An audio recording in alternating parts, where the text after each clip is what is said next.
Namaskar.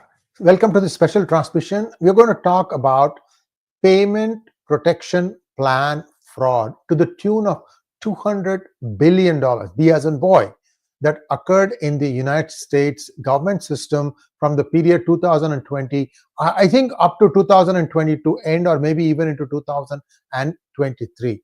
A lot of links are available for you. You can go into the description section to understand the details. What we have found are many things that I'm going to be sharing with you. Who did it, how they did it, who was the ultimate beneficiary, who made money out of it, how did they spend it, what happened after that, and why is this a huge blot on the way loans were being dispersed in the United States government system. All this is going to be covered. First, a small request to all of you to please like this video, and if you have not already subscribed to our channel, please subscribe to our channel. What really happened? Well, when COVID hit, I think around March 2020, everything shut down. Everything shut down. If I remember correctly, it was the 20th of March 2020. That's when everybody said, no more going to offices. This is a shutdown. Everybody stay home and we will take care of something. So all the businesses who were running came to a crashing halt. Nobody could show up for work. Nobody knew when the next sale of whatever was going to come. There were shortages. You can think of any kind of problem that can crop up from this that was cropping up. In the meantime, what had happened was businesses, especially the small and medium sector, were screaming, saying, look, we have complete basis of our operations on people interaction. Think about small restaurant, dry cleaner, or vet clinic, or you get the idea, right? Grocery store, a mom and pop grocery store. So all these people needed human interaction to be able to run their businesses, and yet all of them were shuttered. So what the Trump administration did, it was actually a good idea, a good move. What the Trump administration did was that they said, okay, you are a business and you had a payroll, and whatever was the money that was incurred as part of your payroll, we will match it for a period of, I think, 1 year, if I remember correctly, 1 year or 6 months. I don't remember exactly, but there was first phase. So this thing came in two, I think maybe even three. PPP had 2 or 3 phases, but the first one was fairly straightforward. That was that if you had a payroll, you show your tax returns and we will make good your payroll for the next 1 year. Let's assume the best case 1 year. And for 1 year, everybody got paid whatever it was that they were drawing prior to the COVID shutdown. Good story, right? Yes. Then what happened was, it was not enough to turn things around. After all, 2021, by June, July, still things were not back to normal. People were cautious. Some places opened, but many places were still shuttered. So they needed to extend this. What happened was, then the PPP started extending into a bigger scope. By this time, the Biden administration had taken root. And what had happened was, this time around, I believe, I could be wrong about this, this is where the massive amount of fraud occurred. How this happened, I have a slide deck to show you, because if you see this, it's going to make your blood boil. And at the end of this, I'll tell you what my personal experience was as far as PPP was concerned, and that will kind of give you a reality of people who are genuine, who needed assistance, and how they have fared on all these things. So are you ready for the slide deck? Here we go.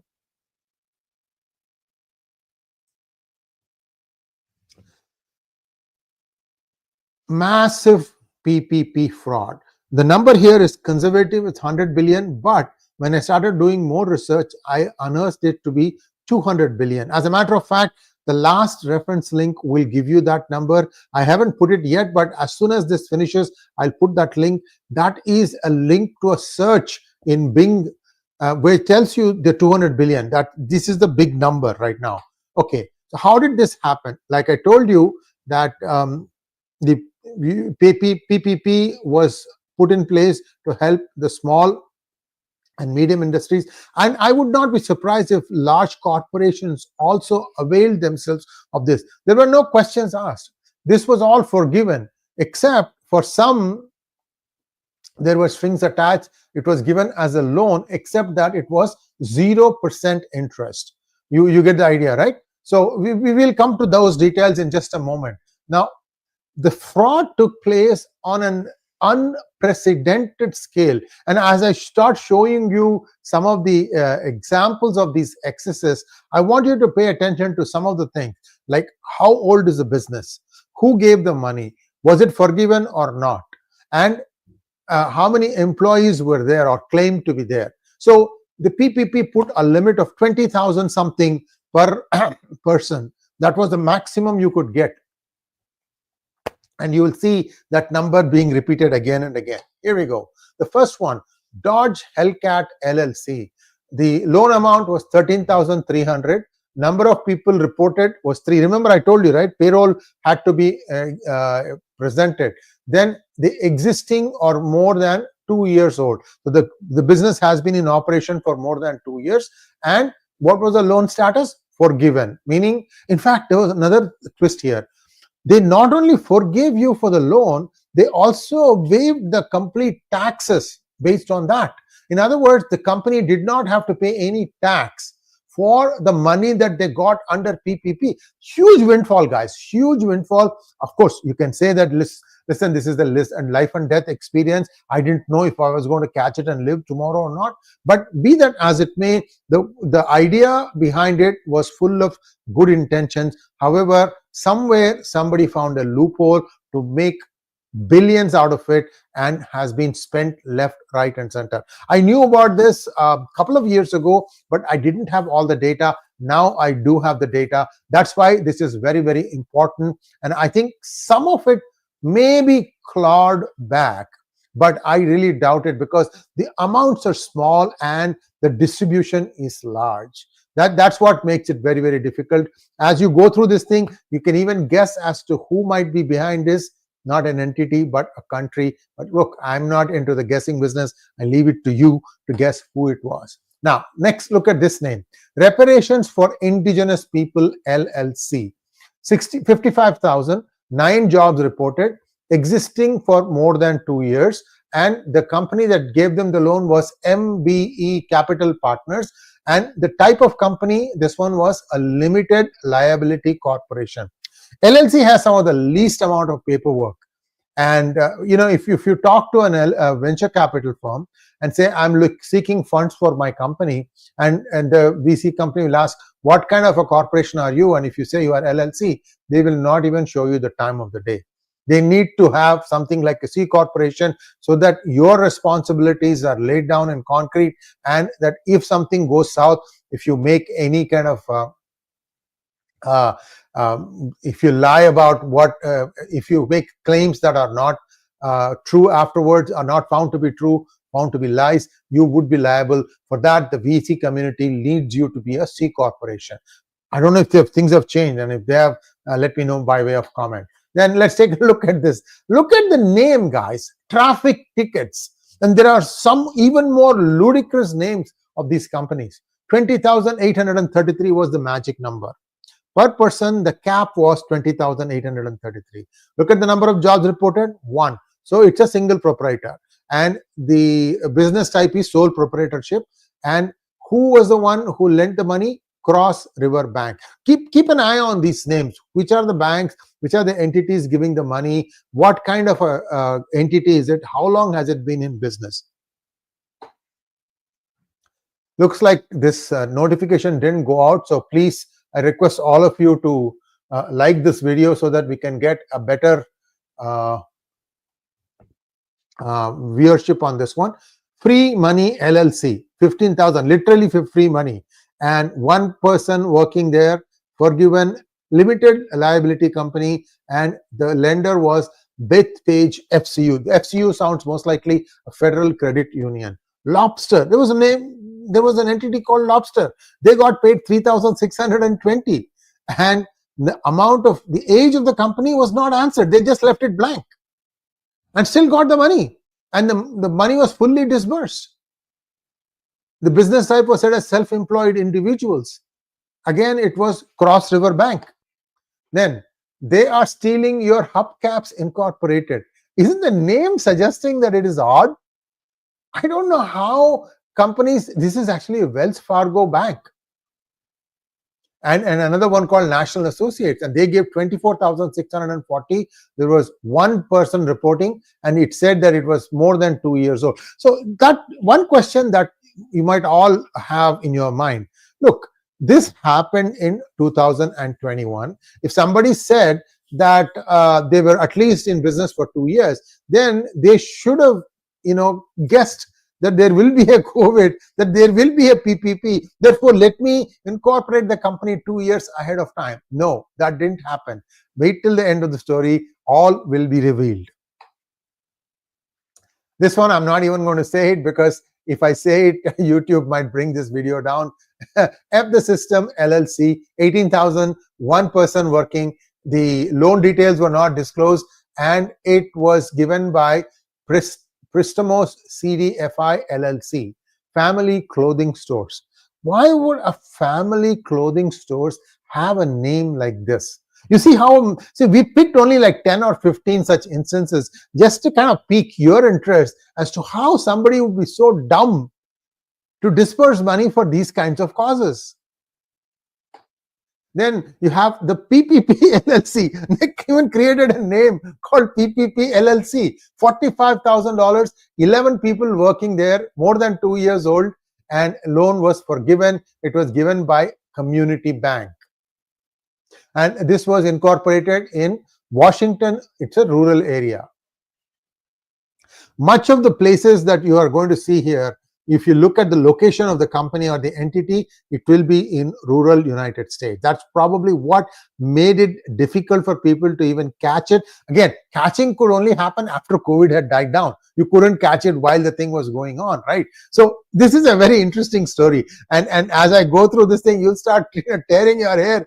How the heck can a government be fooled like this? That's the question that keeps coming up. Rent LLC. 20,833, one-person company. It is given by People's Bank of Alabama. Gunterville, Alabama is the place, and it says it's a rural area. I got lunch. These are caterers. At least this sounds reasonable, right? If somebody is in catering business, then he can say, okay, I got lunch. How can I help you? So the guy who's calling in feels a little bit good. Oh, okay. They know I'm hungry. I better start ordering. That sort of stuff, right? $4,600. This is in urban area in North Carolina, and it's a sole proprietorship, and the money was given by PNC Bank, National Association. Of course, they didn't even answer about how old they were in terms of business, and they still got the money. Then vacation. So here's a good comment. I just want to say, show this. Vivin Hat says, no one was fooled. Everything worked perfectly until it did not. Somebody's asking me about where is your Vibhuti today, sir. Har Har Mahadev. I think I was having it, and I think it just faded away. Sorry about that. Okay, so this is vacation. $13,517. 5 people are in employment. I mean, they, I think, changed it up. See, if you are going to lie, you might as well lie creatively, right? Some of them said there were 5 employees. And the interesting thing here is, who could have made all this up? Because if you look at these fake companies, right, they're all over the United States.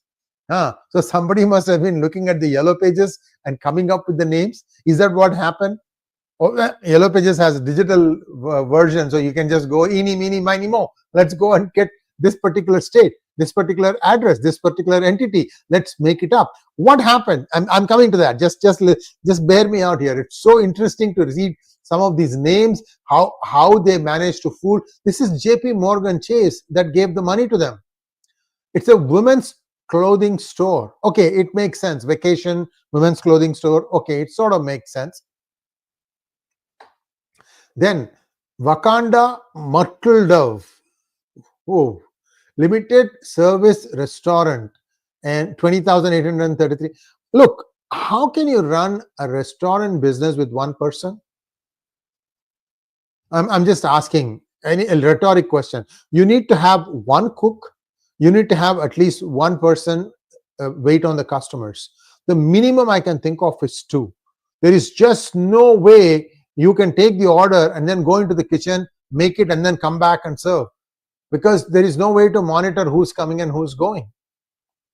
So these things are screaming, look, there is something wrong about me, but yet it got funded. This one was 20,833, that magic number, one-person company, self-employed individuals, given by BSD Capital LLC and the Lendistry. Wow. Now, what is the key takeaway in all these things? Many loan applications reported suspicious employee numbers, often just one employee, and maxed out at 20,833. That I told you. The second interesting point, like I said, they use fake addresses and names, often registering businesses under other people's addresses. This is well-known thing in India also, by the way. NSDL or NDSL, Stock Depositories Limited, they did the same thing. They were the first ones to do this thing, and then a lot of things happened after that. Even in stock market scams in India, these things happen. I mean, you don't know, but somebody is using your name and address to trade on your behalf and making the money and pocketing the profits. It's still going on, by the way. The Small Business Administration identified at least 70,000 fraudulent loans amounting to billions in stolen taxpayer dollars. See, this is where this unbridled printing of money took place. So look at this particular case. I'm going to just make it magnified so I can read this. So one entity categorized as a it is cut off. I don't understand what that is. Beefy King was registered in PPP records as the host address of Joe Mancini. There is no farming here of long-range technology. I'm going to give you a cleaner picture of this one in just a moment. Let's just go on. So remember that name, Mancini, right? Next. What happened with the money that the scammers got? They purchased high-end vehicles, particularly Lamborghinis, Teslas, Ferraris, and Dodge Hellcats. And one of the most stolen car in the United States is this Dodge Hellcats. You can see the picture there. And they were also coinciding with the amount of luxury travel that happened and unruly plane passengers. I mean, these people probably never went or flew in first class. I don't know what it was. They were literally and figuratively throwing their weight about in the planes, and they had to be deplaned. And you can see the spike in the graph there. And again, like I said, this link is available. You can take a look at it to get the background story on that one. Reports also revealed massive purchases of lobster, crab, steak, and other expensive meals that were also linked to PPP fraud.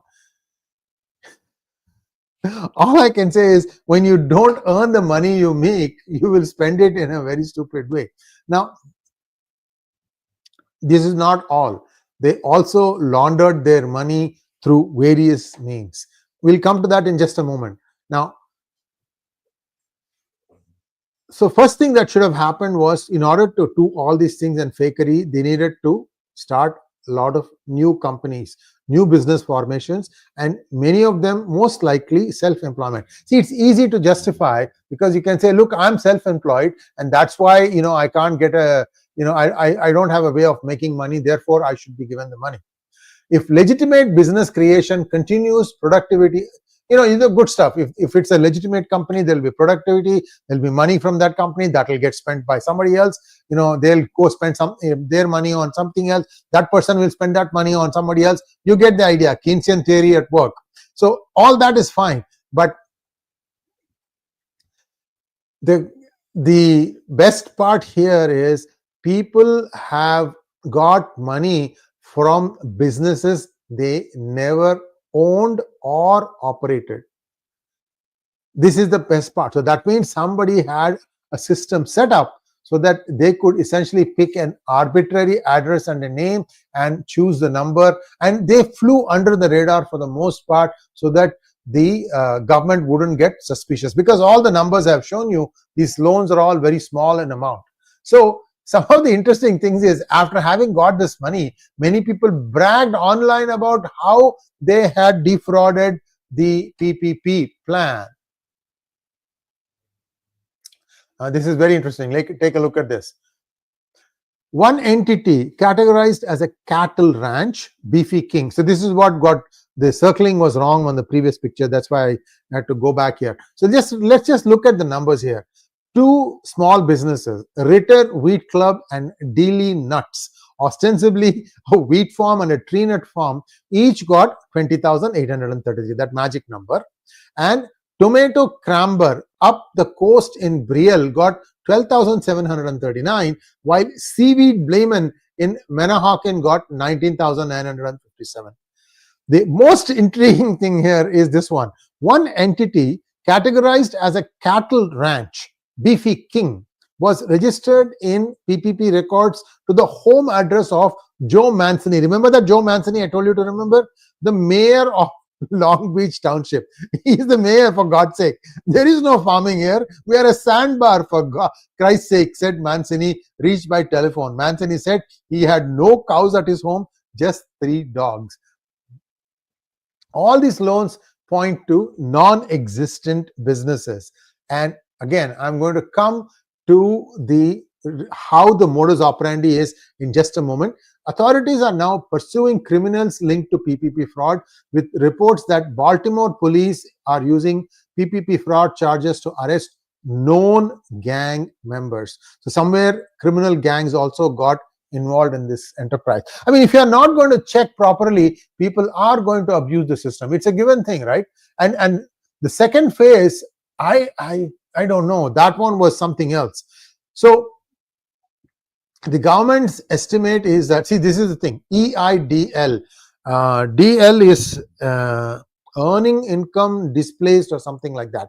Now, in the second phase, what they also did was, they not only underwrote your salaries, they also underwrote fixed expenses, such as if you're owning a property, that's not the point, but if you are renting a property, the office rent, the insurance for all the employees that you are carrying on your payroll, all those things also were reimbursed. So the second phase was much bigger in scope, and not only that, it was also the number was much higher. And I'll come to my own personal experience of this thing after we finish this slide deck. There are a few more slides to go, because I still haven't told you how the whole thing was enacted. So the government has said that they estimate over 200 billion in potentially fraudulent EIDL targeted advances, supplemental targeted. This is what I meant. The third one also came, supplemental targeted advances, and OIG's Office of the Inspector General, collaboration with SBA, the US Secret Service, other federal agencies and financial institutions, has resulted in nearly identifying 30 billion worth of loans from SBA, Small Businesses Administration. One moment.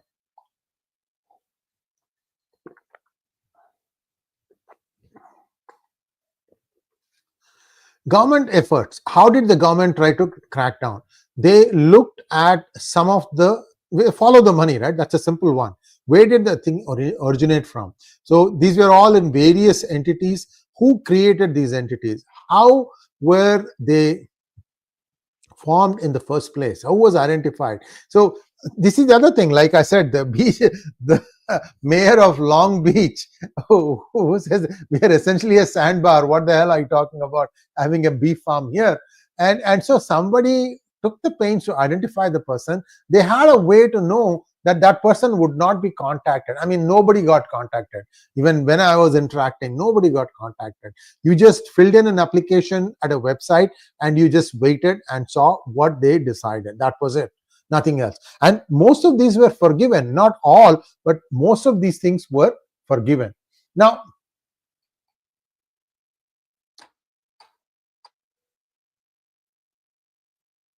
I have to tell you what is the name of, yeah, this is the big one. Who did all this? Who is behind all this? I forgot that last paragraph. See, the best part is, where did it all start, right? Across the country, there are new entities, but they should all go back to one place, where this place was the one which was setting up all these things. The name of that place is Kabbage, with a K, Kabbage. So all these loans lent to non-existent businesses came through this online lending platform that processed nearly 300,000 PPP loans before the first round of funds ran out in August 2020. So you get the idea. The first one, the second one, they tried to get a little bit more their hands around it, but the number was even higher in the second one. Here is the expansion on EIDL, Economy Injury Defense Loan. Okay, so this is where things stand right now, and I don't know whether these perpetrators will be caught, because the numbers are very small. Be that as it may, it's a drop in the market when you think about the debt to GDP ratio of United States today, how much debt it's running up every month. So, but this is how the wastage has happened in the system. Now, I'll come to my story. What happened? P Gurus was 3 years old at that time. We were still finding our feet. We were not this big. I think 35,000 subscribers is all we had. Although during COVID we grew, because most people were homebound. They needed to find out what was going on. So I did have a way to reach out to a lot of people and then establish contacts and have hangouts and things like that. So what I had done was, I was still, I mean, I will tell you full disclosure. So far, P Gurus has not been profitable. We are running a loss every year, which means I'm actually putting money out of my pocket to keep this business running. You can say, why would I want to do that? Well, the thing is, it's the goal. The goal is to try and educate everyone to understand the nuances of how the world works, because for far too long, many of us are weighed down by our day-to-day problems, and we don't have the time to lift our head up and see how fraud is occurring all around you. This has been my main focus, which is why I was so disappointed that the Modi government has not sent 1% to jail. Look at what Trump is accomplishing. We are not talking years. We are not talking months. We are not talking weeks. We are talking hours and days. And all the proof is being laid out threadbare. There is nothing anybody can say that, oh, I didn't do this, I didn't get it. Because all this money can be proved that the money came to your bank. So my point is that I was losing money at that time, and I had applied for this assistance PPP. But since I was losing money, I have not paid myself any salaries as part of P Gurus. So my payroll was worth $0. So what they did was, they did not give me any money, but they gave me a loan on interest free, and that loan I'm still paying, because there was a time when there was nothing going on, and that's still being paid. So I'm thankful that they at least gave me a interest-free loan, but they never forgave my loan. It's not that I'm not working hard. In fact, it was the easiest thing for them to find out if I was legit or not. Just look at my channel. I gave all that information. So if they wanted to, they could have, but they did not. I'm sure if they see it now, hopefully next time around, and I pray to God that there will not be a next time around, that there are businesses who make money, but they don't have enough money left over to pay themselves. They're just growing their businesses, and they're just covering their costs. That particular category was not covered by PPP or nor by the EIDL. So there were some. So people didn't really, it was not even across the board. Only a few people made money. Of course, scamsters made a lot of money because somebody figured out how to game the system. Thank you, Shri. And let's see. That's all I have. We'll have to wait and see how this thing plays out. Today's crowd was a little bit less than I thought. This is a sensational story, because this tells you that DOJ is just beginning now. You will see a lot more of this kind of fraud. And thank you, Peter Ramkishan, for your super sticker. That's all I have. We don't have any questions. I don't see any questions here. Sangeet Sagar, analysis up to the mark. All these illegal started by the help of Democrat citizens. No, if somebody sees that there is a way, they are going to try and milk the system, right? Well, what can I say? This happened, and thank you, Krish, for your resounding endorsement. How you dig this thing? Well, we have a research team that is continuously looking for stories that will make a difference in your lives. That is the whole point. Like I said, this is not, P Gurus is not here to make money. If we are getting good subscribers, if we are getting good feedback, if governments are acting on our advice, well and good, because our motto is Sarve Janaha Sukhino Bhavantu. Thank you once again. Namaskar.